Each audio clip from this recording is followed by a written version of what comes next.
بدعة وكل بدعة ضلالة وكل ضلالة في النار۔ بھائی سنیے، آپ لوگ آئیے، سب ادھر کونے سے نکل کے ادھر آئیے۔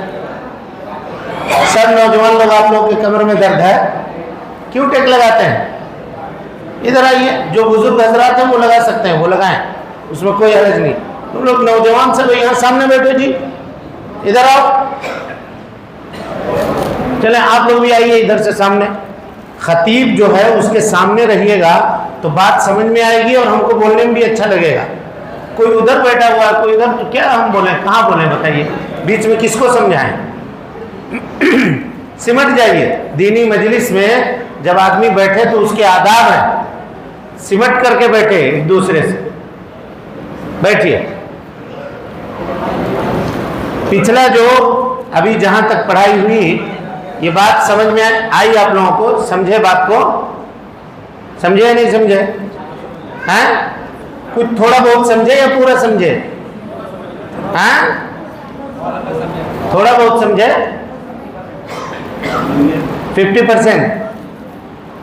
اس کا مطلب آپ دھیان نہیں لگا رہے پھر، ورنہ یہ تو کوئی ایسی بات نہیں تھی کہ ہم نے بہت راکٹ سائنس بیان کیا ہے آپ کے سامنے۔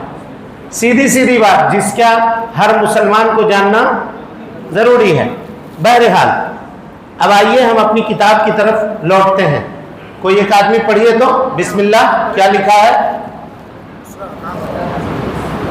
کون پڑھیں گے؟ پڑھیے گا، چلیے بسم اللہ۔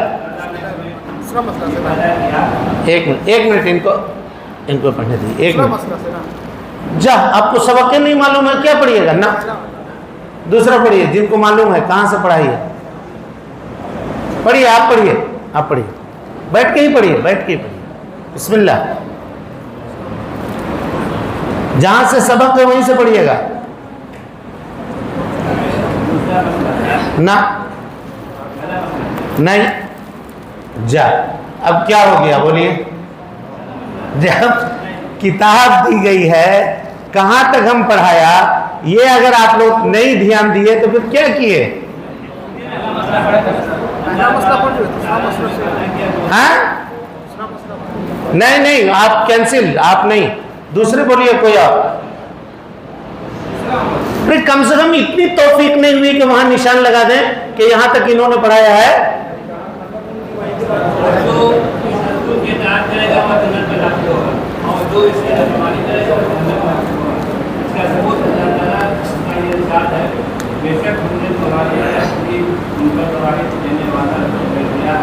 جیسے کہ ہم نے تو فرعون نے کی رہنمائی کی اور بعد میں سفر میں پڑھ گیا، مکمل آیات نمبر۔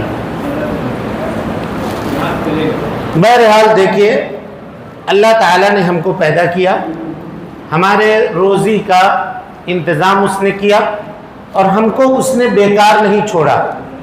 ہماری ہدایت کے لیے، ہماری رہنمائی کے لیے اس نے رسولوں کو مبعوث کیا۔ جو رسول کی بات مانے گا وہ جنت میں جائے گا، اور جو رسول کی باتوں کو ماننے سے انکار کر دے گا وہ جہنم میں جائے گا۔ یہ باتیں ہو گئی تھی۔ اس کے بعد شیخ کہتے ہیں وَالدَّلِيلُ قَوْلُهُ تَعَالَى، ان باتوں کی دلیل اللہ سبحانہ و تعالیٰ کا قول ہے۔ کیا ہے قول؟ اِنَّا أَرْسَلْنَا إِلَيْكُمْ رَسُولًا، ہم نے تمہارے جانب رسول بھیجا۔ اِنَّا أَرْسَلْنَا إِلَيْكُمْ رَسُولًا، رسول بھیجا۔ شاہدًا علیکم، جو تمہارے اوپر گواہ ہیں۔ کما ارسلنا الی فرعون رسولا، جیسے ہم نے فرعون کی طرف رسول کو بھیجا تھا، جیسے ہم نے فرعون کی طرف رسول کو بھیجا تھا۔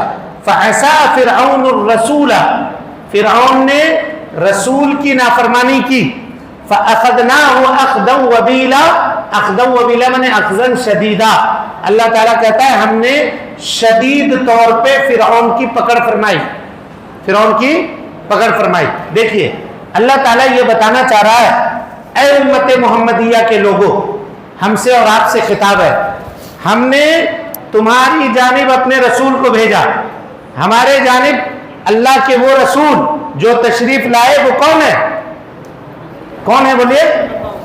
محمد صلی اللہ علیہ وسلم، محمد ابن عبداللہ صلی اللہ علیہ وسلم، جو رسول بنا کر کے ہمارے جانب بھیجے گئے۔ اللہ تعالیٰ کہہ رہا ہے جیسے ہم نے فرعون کی طرف رسول بھیجا تھا۔ کون کس کو بھیجا تھا؟ فرعون کی طرف حضرت موسیٰ علیہ السلام، حضرت ہارون علیہ السلام، ان دونوں کو رسول بنا کر کے بھیجا تھا۔ فَعَصَى فِرْعَوْنُ الرَّسُولَ، فرعون نے رسول کی نافرمانی کر دی۔ فَأَخَذْنَاهُ أَخْذًا وَبِيلًا، تو اللہ تعالیٰ کہتا ہے ہم نے شدید پکڑ کی۔ کس کی؟ فرعون کی۔ کیا پکڑ کی بولیے تو؟ کیا پکڑ کی بولیے؟ ہاں دیکھیے کتنا کیسی پکڑ ہوئی۔ نمبر 1 غرق کیا ہے نا، غرق کر دیا۔ نمبر 2 ہاں نمبر 2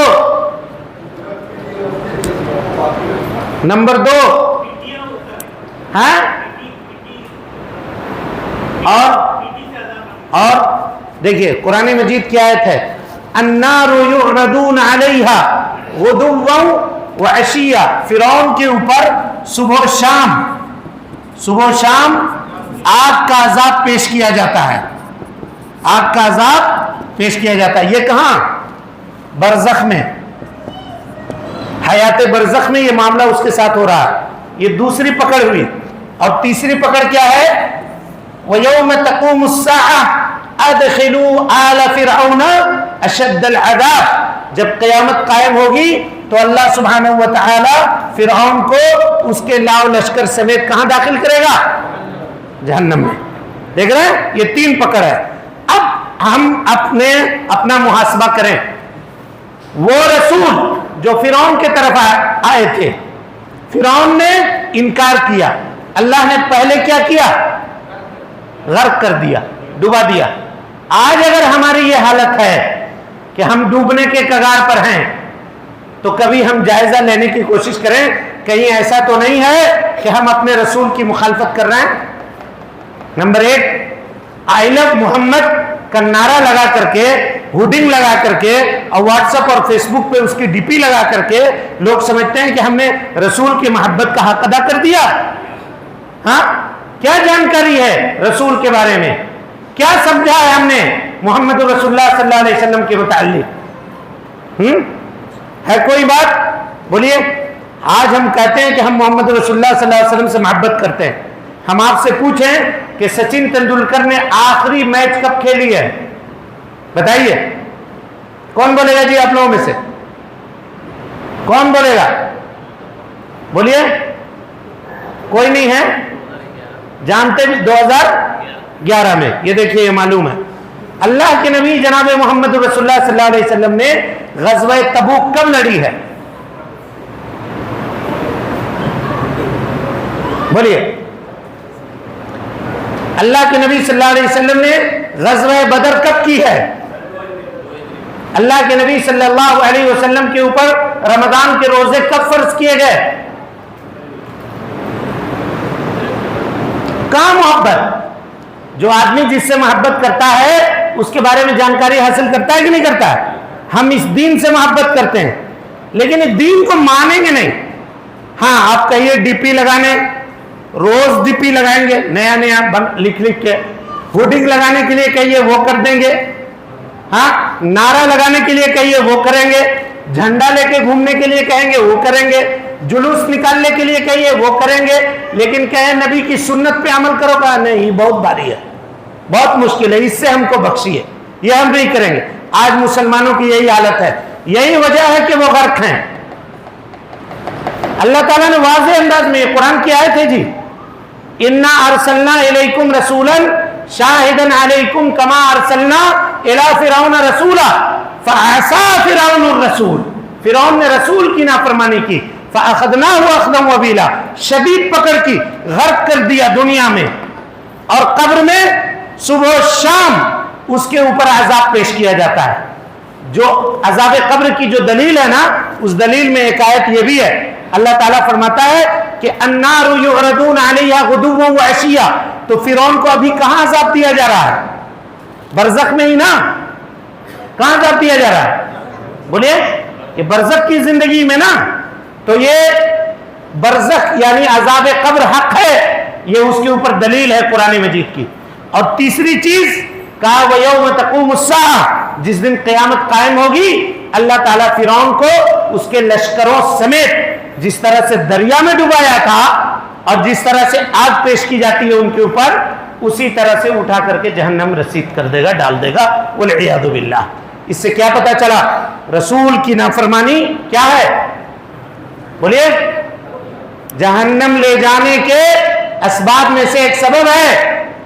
اور ان چکروں میں مت پڑیے گا کہ ایک بہت بڑے دائی، ان سے پوچھا، کسی نے سوال کیا کہ حضور ایسا ہے کہ ہم اللہ کی وحدانیت کے اوپر ایمان رکھیں گے، اللہ کو ایک مانیں گے، اس کے ساتھ کسی کو شریک نہیں ٹھہرائیں گے، لیکن محمد الرسول اللہ کو نہیں مانیں گے، ان کے بدلے میں حضرت عیسیٰ علیہ السلام کو فالو کریں گے. کہا کہ اگر آپ شرک نہیں کر رہے ہیں تو -0.00 چانس ہے کہ آپ جنت چلے جائیے گا. چانس ہے؟ بولیے کوئی چانس نہیں ہے. جو آدمی انکار کرے، سمجھ رہے ہیں، یہ نقصان ہے بے علموں سے علم لینے کا. لا الہ الا اللہ محمد رسول اللہ کلمے کے 2 جز ہیں، ان دونوں جز کی تحقیق کیے بغیر کوئی آدمی جنت میں نہیں جا سکتا ہے.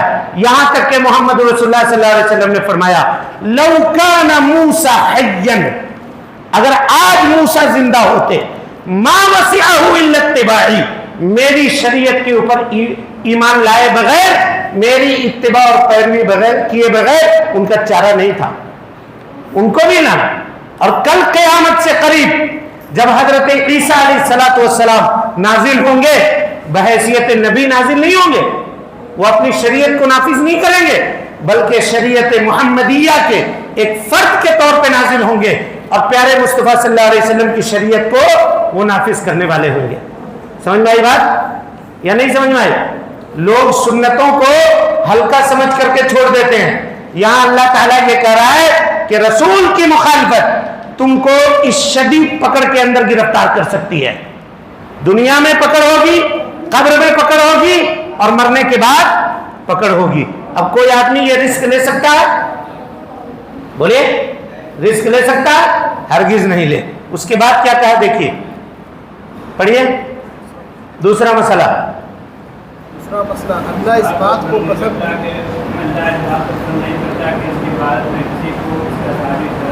جی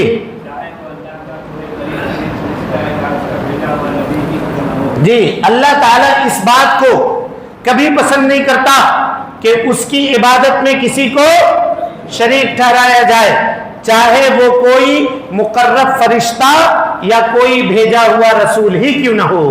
کوئی بھیجا ہوا رسول ہی کیوں نہ ہو. اللہ تعالیٰ کو یہ بات شدید ناگوار ہے کہ اللہ تعالیٰ کی عبادت میں کوئی کسی کو شریک ٹھہرائے، چاہے وہ نبی کیوں نہ ہو، چاہے وہ رسول کیوں نہ ہو. یا رسول اللہ المدد، یا جبریل المدد، یا اسرافیل المدد، کا یہ نعرہ لگانا یہ اللہ سبحانہ و تعالیٰ کو پسند بولیے نہیں ہے. کیونکہ یا یہ استعانت کی پکار ہے، مدد کی پکار ہے، اور یہ جب بھی ہم کہیں گے یا اللہ یہی کہیں گے، اس کے علاوہ دوسرا نہیں کہہ سکتے.